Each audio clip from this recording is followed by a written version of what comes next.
के लिए शब्द हैं जो शब्द को श्रवण द्वारे से लेकर के हृदय मार्ग से होते हुए अगर विवेक मार्ग को ले जाता है, फिर तो शब्द का कहना और सुनना है, अन्यथा कुछ नहीं। अन्यथा तो ऐसा समझो कि अंधे व्यक्ति की पत्नी खूब श्रृंगार कर ले, खूब मेकअप बना ले और अपने पति के सामने घूमे तो उसको क्या पता क्या हो रहा है।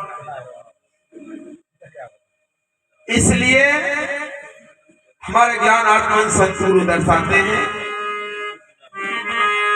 बिना साधु गुरु निर्णय नहीं कोई बतावेगा।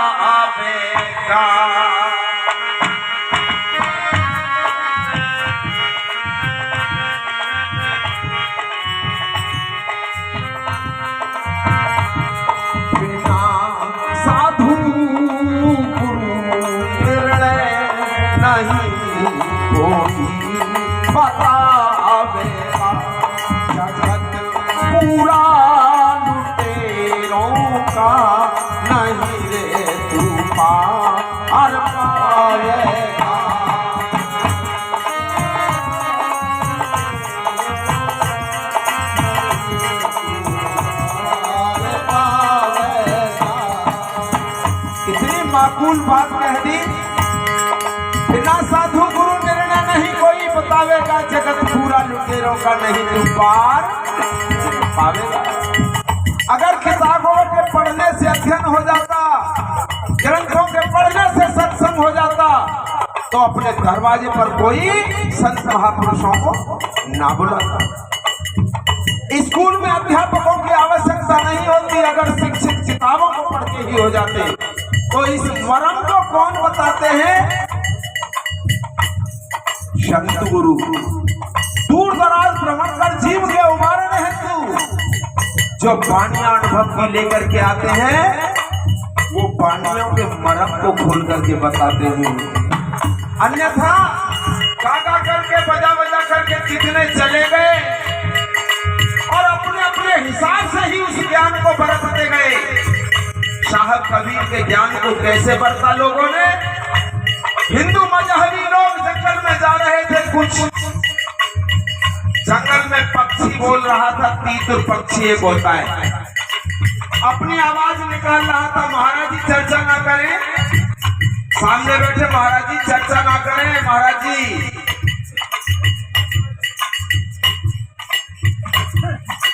एक समय में एक व्यक्ति बोले, बाकी सब सुने। ये सत्संग का गुण होता है। अगर आपको कुछ कहना है तो यहां से आकर के कहें, ताकि आपकी बात सभी श्रवण कर ले। साहब कहते हैं, मैं तो देखूं तो कहूं और तू देखे कहूं, और धिक्कार ऐसे चित्त पर जो एक चित्त दो। और अरे मैं तो ही देखूं और तू वो देखे, देखत देखत बसे तो देखे कि मिट जाए दुनिया और रह जाए एक मती से। एक समय में हमें एक ही कार्य करना चाहिए। प्रेमियों, बिना साधु गुरु निर्णय नहीं कोई बतावेगा, जगत लुटेरों का नहीं पार पावेगा।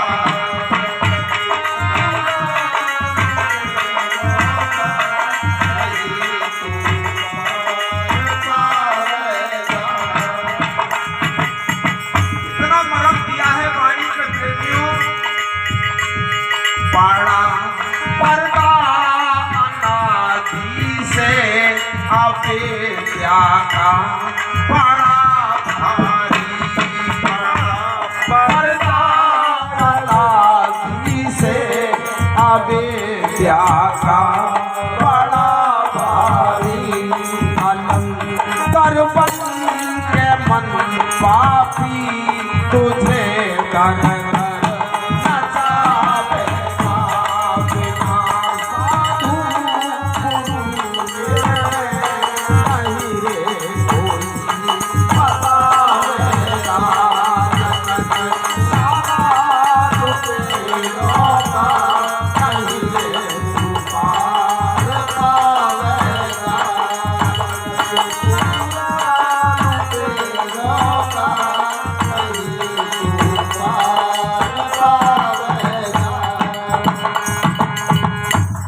बड़ा पर्दा अनादि से अविद्या का बड़ा भारी कलंदर बन के मन पापी तुझे दर दर न जावे। कलंदर कहते हैं बाजीगर के लिए, और बाजीगर बहुत चतुर जानवर बंदर को पकड़ लेता है। बंदर को पकड़ने के लिए कैसी युक्ति बनाता है? सुराही एक पात्र होता है, जल पात्र, जिसका मुंह बहुत छोटा होता है। उसमें जल को ठंडा रखने के लिए प्रयोग किया जाता है।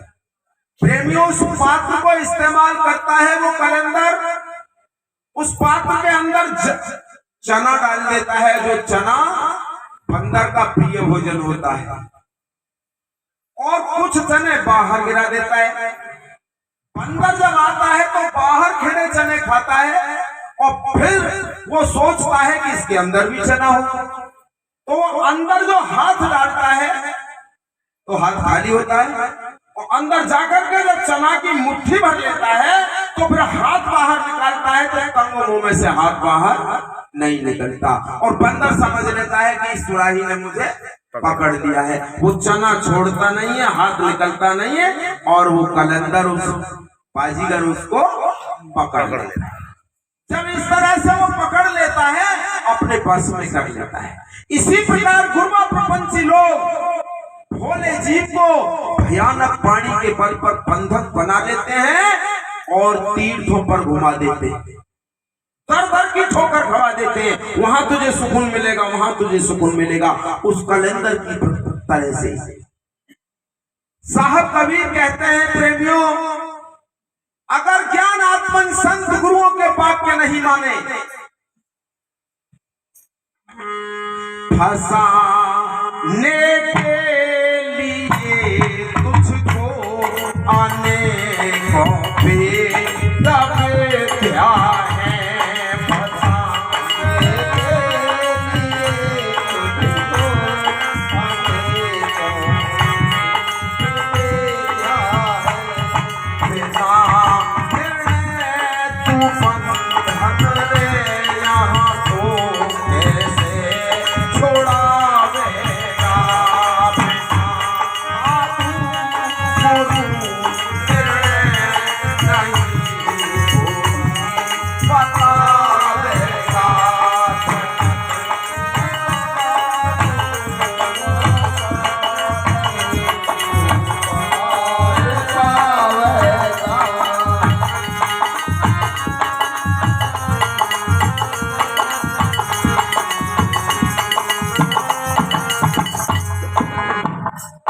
इसमें जो मरम दिया है, बिना साधु गुरु, आदि अनादि काल से आप दृष्टि खोल के देख लें, उस समय से इस तरह के बंधन न लगाए गए। बांधा तो गया, जीव को खोला नहीं गया। किस तरह से? सूखा पड़ने का चांस थे, बरसात नहीं हो रही थी, प्रजा के लोग राजा के पास गए। राजा ने पूछा कैसे आए? राजन, बरसात नहीं हो रही है, भूमि गीली नहीं होगी, अन्न पैदा नहीं होगा तो भूखमरी हो जाएगी, इसके लिए राजन कुछ जतन करो। राजा ने अपने विवेक बल से नहीं सोचा कि क्या निर्णय लेना चाहिए। विप्रों को बुलवाया, पंडितों को बुलवाया कि भाई इसका सॉल्व निकालो, इसका सॉल्व क्या है। पंडितों ने बताया, राजा और रानी मिलकर के सोने का हल चलाओ, फिर उस हल को, सोने के हल को पंडितों को दान कर दो, बस लूट मार बस। अब बताइए ये कोई समाधान है क्या? और यही हुआ, राजा और रानी ने मिलकर सोने का हल चलाया, पानी का कोई प्रकरण नहीं आया। हल चलाते समय हल्की फाल घड़े से टकरा गई जमीन में, उसमें से सीता जी उत्पन्न हो गई, प्राकृतिक रूप से सीता जी पैदा हो गई। समाधान तो ये था, राजा को कुआं बनवाने चाहिए थे, नहर निकलवानी चाहिए थी, बावड़ी बनवानी चाहिए थी, ये समाधान था। लेकिन ये नहीं पढ़ाया गया, उल्टा पढ़ाया गया। 16 दूनी 8 पढ़ाया गया, 8 दूनी 16। इसी 8 दूनी 16 को 16 दूनी 8 दूनी 16 दूनी 8 को 8 दूनी 16 करने के लिए हमारे संत महापुरुष लगे हुए हैं, जो युगों युगों से कर रखा है। उसी तर्ज पर आज भी देखो, महामारी आई देश में, समाधान क्या था? हॉस्पिटल बनवाने चाहिए थे, डॉक्टर तैयार करने चाहिए थे, लेकिन क्या समाधान निकाला? थाली बजवाई भाई, बेला बजवाई। क्या ये समाधान था? प्रेमियों, बड़ा पर्दा अनादि से अविद्या का बड़ा भारी कलंदर, बन मन पापी तुझे दर दर नचावेगा। अगर ज्ञानात्मन संत गुरुओं के वाक्यों को श्रवण कर हृदय में धारण नहीं किया, निरीक्षण परीक्षण विश्लेषण में ले जाकर के अगर तुमने धारण नहीं किया, तो फिर क्या होगा? साहब क्या कहते हैं?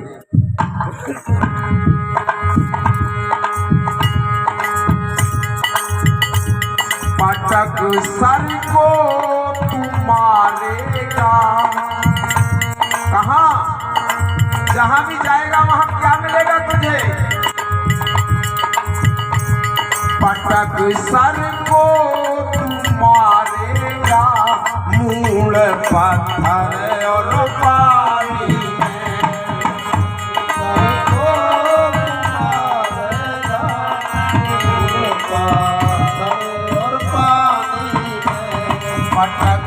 सर को तू मारेगा, मूल पत्थर और पानी में।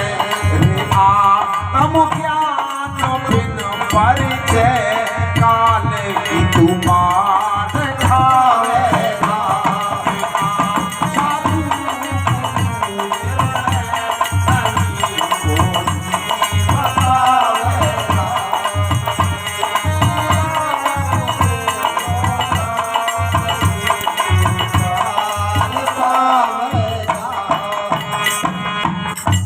साहब कहते हैं, अगर ज्ञान आत्मन संत गुरुओं के वाक्य तुमने नहीं माने, नहीं सुने, तो ये भटका देंगे।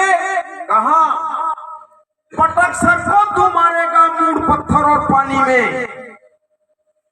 युगों युगों से देखते चले आ रहे हैं और वर्तमान में देख लो, एक तत्व